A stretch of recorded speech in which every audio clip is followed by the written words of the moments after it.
Hello friends, I purchased this top but it has these cutouts which was not pretty.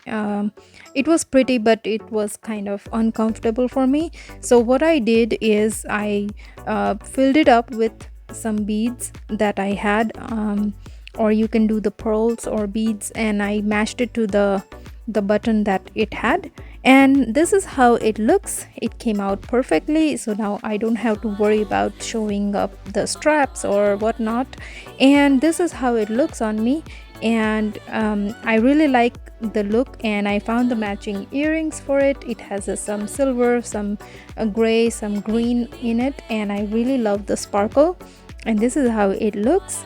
And now my outfit is ready, so I styled it two different ways. Which one you like better, one with the belt or one without the belt? Comment in below and subscribe for more. Thank you for watching.